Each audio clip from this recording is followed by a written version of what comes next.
अच्छा भाई लोग, मेरे को लगता है ना कि अब टाइम आ गया है इस देश से डेमोक्रेसी को खत्म कर देना चाहिए। अब कोई जरूरत ही नहीं है, बताओ बार बार इलेक्शन कराकर सरकार बनाने की क्या जरूरत है? क्योंकि सरकार अगर बार बार कोई कानून बनाए और कभी वो कानून अदालत में फंस जाए, तो कभी कुछ जाहिल उसके खिलाफ सड़क पर आ जाए, तो भी सरकार की जरूरत ही क्या? संसद भवन को ताला लगाकर वहाँ धर्मशाला खुलवा देते हैं, लोकसभा स्पीकर की सीट पर जयमाला के लिए स्टेज सेट करवा देते हैं, सांसदों की कुर्सियां हटवा कर वहाँ नीचे गद्दे लगवा देते हैं। कम से कम 1500 लोगों की बारात आए तो बाराती नीचे गद्दों पर बैठकर ताश तो खेल पाएंगे कम से कम। नहीं, बात तो सही है, क्योंकि बहुत सारे लोग यही कह रहे हैं कि किसान बिल से लेकर वक्फ बिल तक हर बार अगर सड़क पर भीड़ को ही आकर ये डिसाइड करना है कि उसे क्या चाहिए, अगर हर बार अदालतों को ही डिसाइड करना है कि क्या होना चाहिए, तो कम से कम संसद भवन की बिजली पानी का खर्चा तो बचना चाहिए। नहीं, ये बड़ी अच्छी बात कही आप। बचना चाहिए। क्या बात है सर, क्या बात है सर। और ये बात बीजेपी सांसद निशिकांत दुबे जैसे बहुत सारे लोग बोल रहे हैं। निशिकांत जी का कहना है कि अगर सुप्रीम कोर्ट को ऐसे ही बिहेव करना है तो फिर संसद को बंद कर देते हैं। ये बात अलग है कि उनके स्टेटमेंट के बाद बीजेपी अध्यक्ष जेपी नड्डा ने कहा कि निशिकांत जी के इस बयान से पार्टी का कोई लेना देना नहीं है। लेकिन दोस्तों फैक्ट तो यही है कि आज ये इमोशन बहुत सारे लोगों की।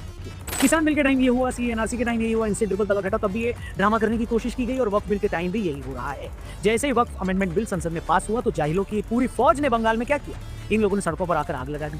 एक जगह से सैकड़ों हिंदुओं को अपना घर छोड़कर जाना पड़ा, और फिर जब सुप्रीम कोर्ट में मामला पहुंचा तो वहां भी फंस गया मैटर। सुप्रीम कोर्ट कह रही है कि सरकार ने वक्फ बाय यूजर एक्ट को खत्म कर दिया है। नया कानून बोल रहा है कि कोई अगर वक्फ की प्रॉपर्टी है तो उसका रजिस्ट्रेशन दिखाओ, जबकि वक्फ की आधे से ज्यादा प्रॉपर्टीज तो ऐसी हैं जिनका रजिस्ट्रेशन नहीं है। कुछ प्रॉपर्टीज तो कुछ 100 साल से इस्लामिक कामों में यूज हो रही है, तो कागज कहां से लाएंगे? दूसरा ऑब्जेक्शन ये है कि जब बाकी धर्मों के बोर्ड में दूसरे धर्मों के लोग नहीं हो सकते, तो वक्फ बोर्ड में दूसरे धर्मों के लोगों को क्यों शामिल करें? और कोर्ट का तीसरा ऑब्जेक्शन ये था कि अगर वक्फ की किसी प्रॉपर्टी पर ऑब्जेक्शन है और उस मामले को कलेक्टर देखेगा तो ये भी ठीक नहीं है, क्योंकि कलेक्टर तो खुद सरकारी आदमी है, तो उसके फैसलों पर भी शक होगा।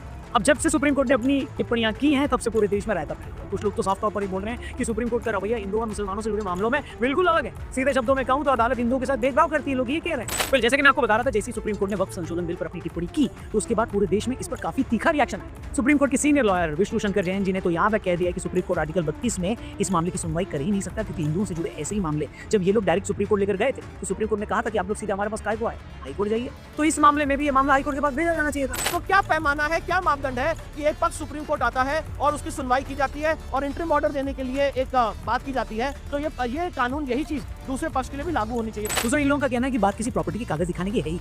बात यह है कि वक्फ कानून में जो वक्फ बाय यूजर का रूल है वो ही गलत है, क्योंकि जब मंदिर बाय यूजर नहीं हो सकता, गुरुद्वारा बाय यूजर नहीं हो सकता, चर्च बाय यूजर नहीं हो सकता, तो वक्फ बाय यूजर कैसे हो सकता है? साथ ही लोग ये भी सवाल पूछ रहे हैं कि आज तो कोर्ट बड़ी चिंता कर रहा है कि वक्फ की जो पुरानी प्रॉपर्टी है उसके पेपर्स ये लोग कहां से लाएंगे।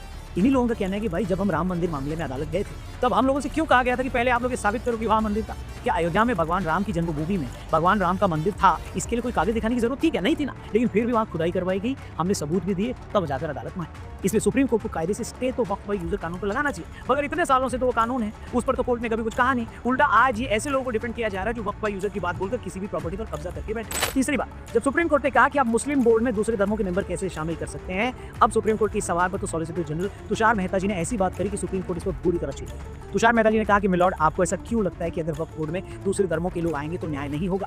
उन्होंने इसके बाद ऐसी बात कही कि जजों को बुरा लग गया। उन्होंने कहा कि मिलॉर्ड, जब वक्फ मामले पर आज सुप्रीम कोर्ट में सुनवाई हो रही है तो हियरिंग करने वाले सारे जज भी तो हिंदू हैं। उफ, उनका इतना कहना था कि बस पूछो मत, फिर क्या हुआ बता नहीं सकता। अरे बाप रे, ये तो धोती खोल रहा है। दूसरा, वक्फ बोर्ड में दूसरे धर्मों से जुड़े मेंबर होने की बात पर लोगों ने कहा कि भाई ऐसा हुआ तो क्या हो गया? ऐसे कितने मामले हैं जहां हिंदू मंदिरों में दूसरे धर्मों के लोगों ने याद दिलाया कि किस तरह तिरुपति ट्रस्ट से लेकर तारकेश्वर मंदिर और कुंभ बोर्ड तक में मुस्लिम और ईसाई मेंबर्स रहे। लोगों का कहना है कि जब यही सुप्रीम कोर्ट अपने पहले एक फैसले में ही बोल चुका है कि पुजारी का पद सेक्युलर होता है, तो फिर उसे बोर्ड मेंबर के मामले में किसी और धर्म का होने से ऑब्जेक्शन कैसे हो गया भैया?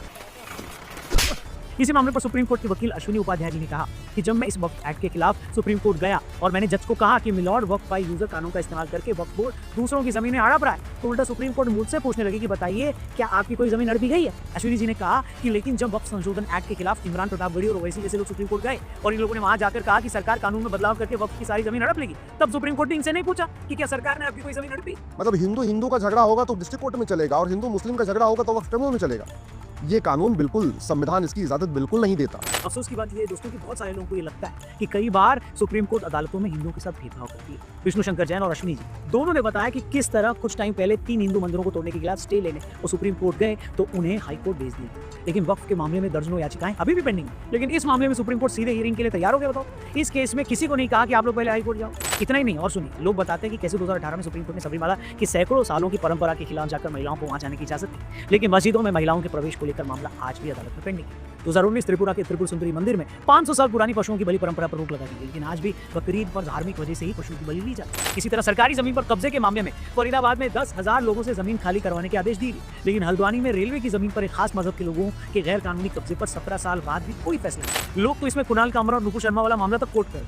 नुपुर शर्मा वाले मामले के बाद हिंसा की कुछ घटनाओं पर कोर्ट ने कहा था कि आज देश में जो भी अशांति फैल रही है उसके लिए अकेली नुपुर शर्मा जिम्मेदार है।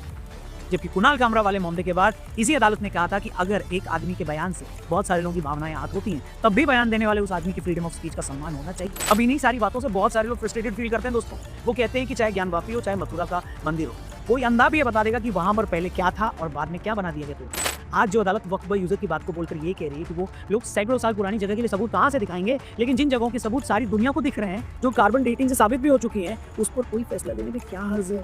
तो जब मंदिर बाय यूजर नहीं हो सकता है, चर्च बाय यूजर नहीं हो सकता है, गुरुद्वारा बाय यूजर नहीं हो सकता है, तो ये वक्फ बाय यूजर कैसे हो सकता ये बड़ी अच्छी बात कही आप। है? और अगर वक्फ कानून से वक्फ बाय यूजर को नहीं हटा सकते, तो फिर हिंदुओं को भी वैसा ही मंदिर बाय यूजर जैसा कानून दे दो।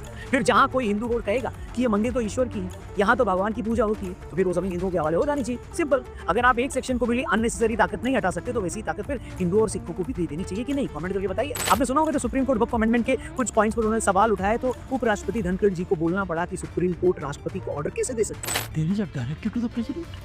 By a recent judgment, where are we heading?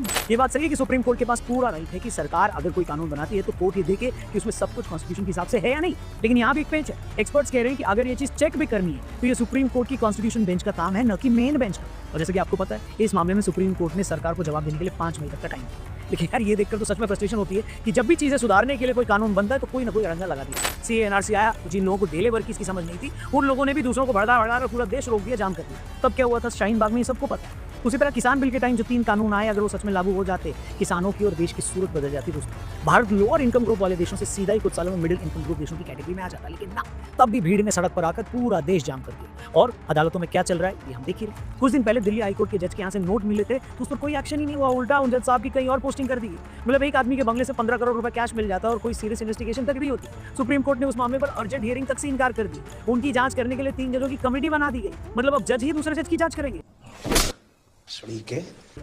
इस पूरे इशू पर भी बहुत सारे लोग नाराज हैं। उपराष्ट्रपति ने भी इस मामले पर खुलकर बोला, लेकिन दूसरी तरफ एक चुनी हुई सरकार बाकायदा लोकसभा और राज्यसभा में घंटों की बहस के बाद कोई अमेंडमेंट पास कराती है, वो भी अटक जाता है। अब क्या ही कहा जाए, बाकी आप लोग खुद ही समझदार हैं। इसलिए मैंने शुरू में कहा था कि इससे अच्छा तो संसद में ताला लगवा दो या संसद बंद करके धर्मशाला खोलवा देते, कम से कम लोगों की शादियों के तो काम आएगा।